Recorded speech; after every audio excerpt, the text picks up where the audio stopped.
Over the course of this presentation, I will discuss 8 powerful statements that represent my growth and learning in this class. As I prepare for student teaching next semester, these research-based approaches will guide my priorities, values, and actions. First, no significant learning can happen without significant relationships. These relationships are both teacher to student and student to student. For the teacher, this starts with knowing their name, continues with taking a genuine interest, and comes to a front by being an advocate.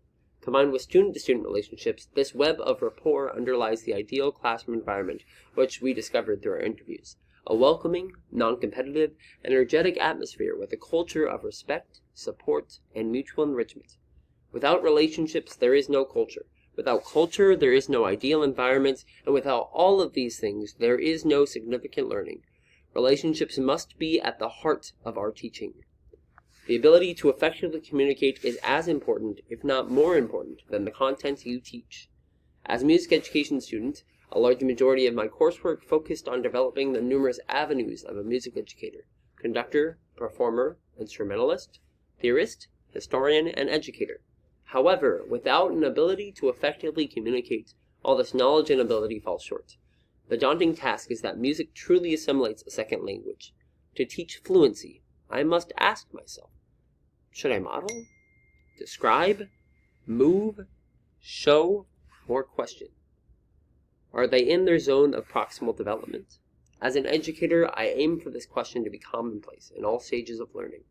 Part of my philosophy for music education is fostering expressive thought, which means that I want my students to be able to use their musical intuition to communicate their intention and translate it to concrete expression and performance.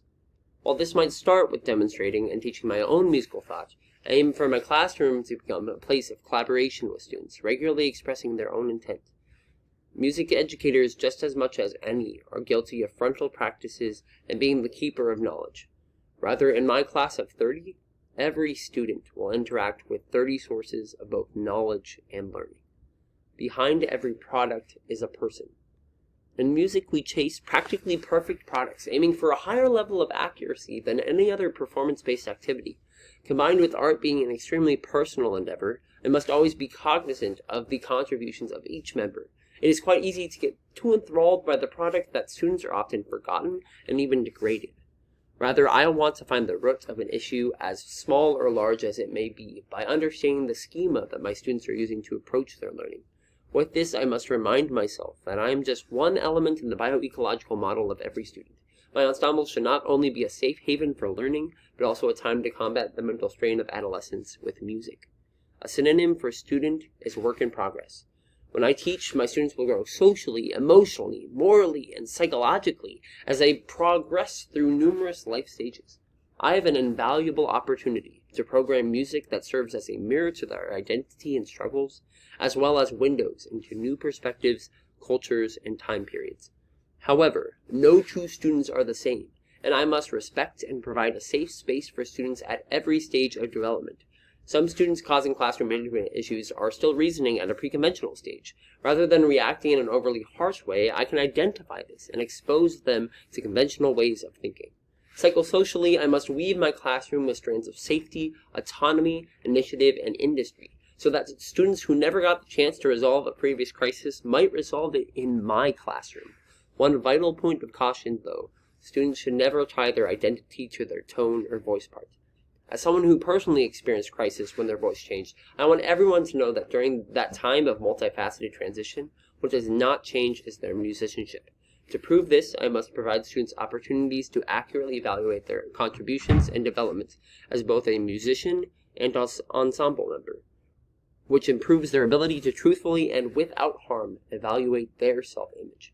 Reinforcement produces lasting change. Teachers often get flustered and short-tempered when working with classroom management issues, resulting in a general overuse of punishments rather than reinforcements.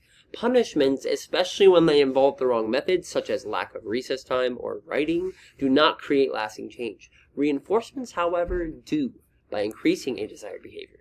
In my classroom, I aim to create an environment in which students exhibiting a desired behavior will get the chance to model for their peers, or be positively reinforced through stepping out and providing feedback.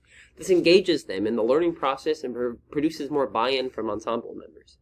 On the flip side, I must be cognizant of accidentally reinforcing behaviors I want to decrease. Once I set behavioral expectations, I must stick to them and use extinction and grade adjustment for any infraction against them. And when those who regularly disrupt engage in the slightest positive action, I will shape them in the same way that I would teach music. I would chunk their behavior and reinforce them. Music relies on automaticity. Notated music dominates school ensembles, and oftentimes students and directors alike forget that music is not paper, it is the result of automaticity. When singing, students are recalling pitches, rhythms, words, expression marks, and they're adjusting in real time to the visual stimuli of the director. My goal is to make everything except the real-time adjustments to take as little mental effort as possible.